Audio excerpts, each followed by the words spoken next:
यूं ही व्याकुल हो जाता हूं मैं। हे प्रभु, भूल जाता हूं कि आपकी कृपा की कोई तारीख नहीं होती। छोटे छोटे दुखों से घबरा जाता हूं मैं, जैसे आपने मुझे अब तक संभाला ही नहीं हो। हर बार सवाल कर बैठता हूं आपके मौन से, जैसे मुझे आपकी करुणा का कोई एहसास ही नहीं हो। मैं भूल जाता हूं कि इंतजार भी एक भक्ति है और आपकी मर्जी से ही हर पल की रचना होती है।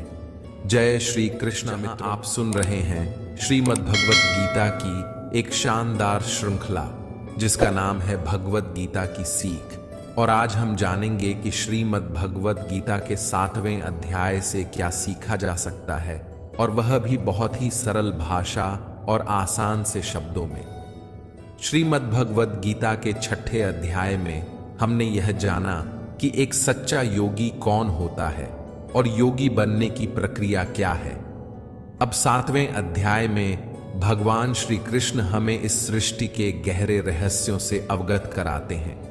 हम जानेंगे कि भगवान किस प्रकार इस संसार का संचालन करते हैं, उनके प्रिय भक्त कौन होते हैं और क्यों आम मनुष्य उन्हें पहचान नहीं पाता। साथ ही यह भी समझेंगे कि परमात्मा की प्राप्ति कैसे संभव है। तो आइए मित्रों, मैं आपको श्रीमद् भगवद गीता के 7वें अध्याय की दिव्य शिक्षाओं की इस अद्भुत यात्रा पर लेकर चलता हूं। श्रीमद् भगवद गीता अध्याय 7, ज्ञान विज्ञान योग। मित्रों, अब तक भगवान श्री कृष्ण ने गीता के पिछले अध्यायों में अनेक महत्वपूर्ण प्रश्नों के उत्तर दिए। उन्होंने हमें यह बताया कि परमात्मा तक पहुंचने के 2 प्रमुख मार्ग हैं, ज्ञान योग और निष्काम कर्म योग। साथ ही यह भी स्पष्ट किया कि यज्ञ और कर्म कैसे करने चाहिए, ध्यान की विधि क्या है, वर्ण संकर क्या होता है, अवतार का रहस्य क्या है और प्रभु के दर्शन कब और कैसे होते हैं। 6ठे अध्याय के अंत में श्री कृष्ण कहते हैं कि वह योगी जो समर्पित भाव से मुझ में स्थिर हुआ है, अंतःकरण से मुझ में स्थित है, वही सर्वोत्तम है। लेकिन प्रश्न उठता है कि यह अच्छी प्रकार से स्थित होना वास्तव में क्या है और ऐसा कब होता है। यही प्रश्न 7वें अध्याय की शुरुआत का आधार बनते हैं। इस अध्याय में श्री कृष्ण केवल ज्ञान की बात नहीं करते, बल्कि विज्ञान की भी चर्चा करते हैं। ज्ञान वह है जो मोक्ष की प्राप्ति के माध्यम से समझ आता है, लेकिन विज्ञान वह है जो यह दर्शाता है कि भगवान किस प्रकार सभी प्राणियों के हृदय में एक साथ निवास करते हैं और एक ही समय में हर जीव में कार्यरत रहते हैं। यह अध्याय भगवान की दिव्य शक्तियों, भौतिक और आध्यात्मिक दोनों आयामों के गूढ़ रहस्यों को उजागर करता है। श्री कृष्ण बताते हैं कि संपूर्ण सृष्टि उन्हीं से प्रकट हुई है और जैसे धागे में मोती पिरोए जाते हैं, वैसे ही संपूर्ण जगत उन्हीं में स्थित है। वे ही इस संसार के मूल स्रोत हैं और अंततः सभी कुछ उन्हीं में विलीन हो जाता है। इस अध्याय में भगवान यह भी कहते हैं कि उनकी प्रकृति रूपी माया पर विजय प्राप्त करना अत्यंत कठिन है, परंतु जो भक्त उनके शरणागत हो जाते हैं, वे उनकी कृपा से इस माया पर सरलता से विजय पा लेते हैं।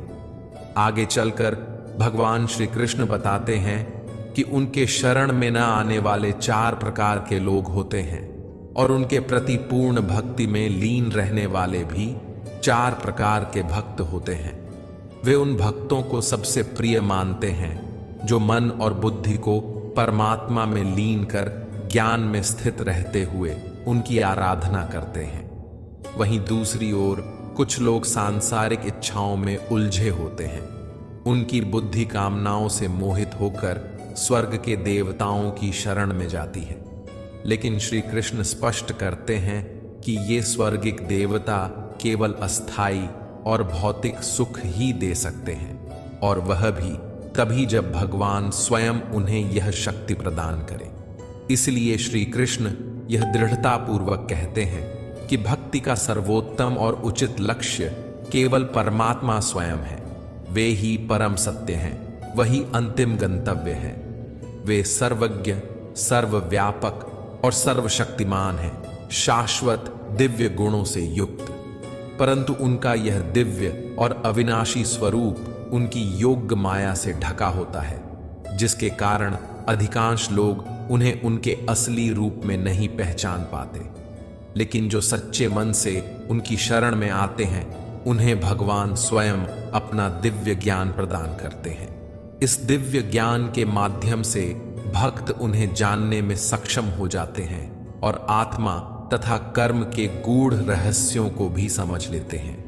भगवान श्री कृष्ण 7वें अध्याय के प्रथम श्लोक में कहते हैं, मय्या सक्तमना पार्थ योगम युञ्जन्मदाश्रय ये असंशयम समग्रम मां यथा ध्यास्यसि तच्छृणु एम। अर्थात, हे पार्थ, अब तुम मुझसे सुनो कि जब कोई व्यक्ति भक्ति योग का अभ्यास करता है, मन को मुझ में लगाता है और पूरी तरह मेरी शरण में आ जाता है, तब वह मुझे संदेह रहित और पूर्ण रूप से कैसे जान सकता है।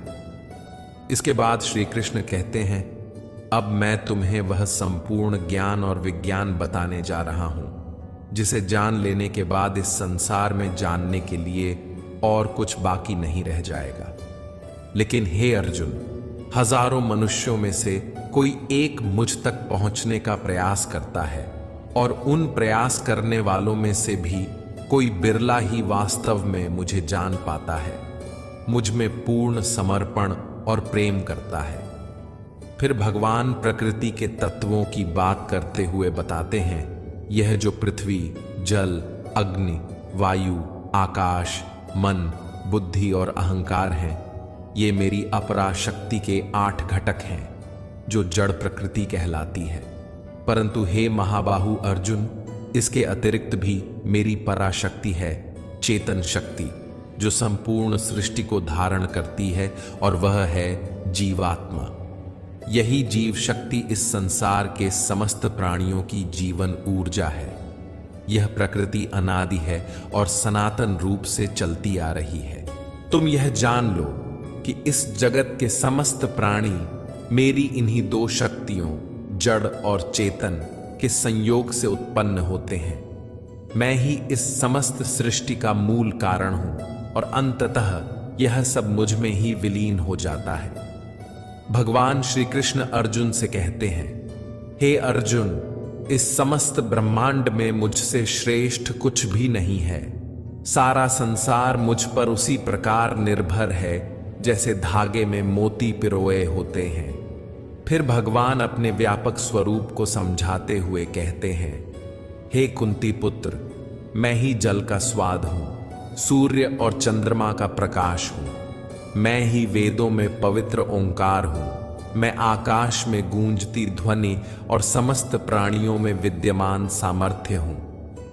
वे आगे कहते हैं, मैं पृथ्वी की शुद्ध सुगंध हूं, अग्नि का तेज हूं, सभी प्राणियों में जीवन शक्ति हूं और तपस्वियों का तप हूं। हे अर्जुन, समझो कि मैं ही सभी प्राणियों का मूल बीज हूं, बुद्धिमानों की बुद्धि और शक्तिशालियों का तेज भी मैं ही हूं। इसके बाद भगवान प्रकृति के त्रिगुणात्मक स्वरूप का वर्णन करते हैं। यह प्रकृति 3 गुणों से युक्त है, सतोगुण, रजोगुण और तमोगुण। ये सभी मेरी शक्ति से उत्पन्न होते हैं। यह संपूर्ण सृष्टि इन्हीं गुणों से मोहित हो रही है, लेकिन मैं इन गुणों से परे हूं, इसलिए लोग मेरी सच्ची पहचान नहीं कर पाते।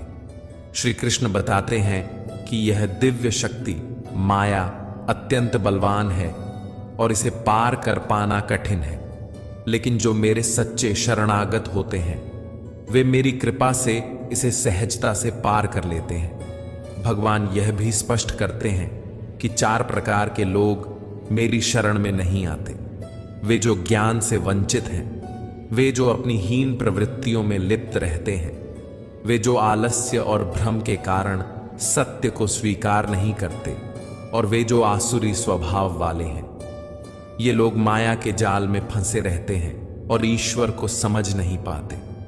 हे भरत श्रेष्ठ अर्जुन, 4 प्रकार के पवित्र लोग मेरी भक्ति में लीन रहते हैं।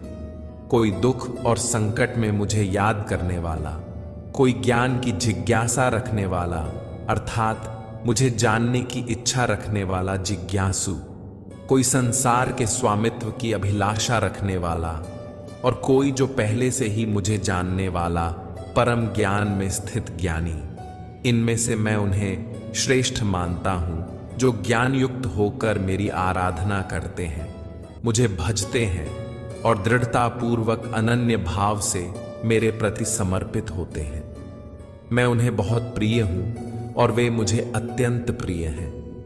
यह चारों ही प्रकार के भक्त दयावान होते हैं, लेकिन ज्ञानी पुरुष तो मानो जैसे मेरा ही रूप हो। और ज्ञानियों में भी वह व्यक्ति जो मुझे बहुत सारे जन्मों से मानता आया है, वह मृत्यु के पश्चात मुझ में ही समा जाता है। मित्रों, मुक्ति और भोग दोनों ही भगवान से मिलते हैं, तो फिर सभी को एकमात्र परमात्मा का भजन करना चाहिए, ध्यान करना चाहिए।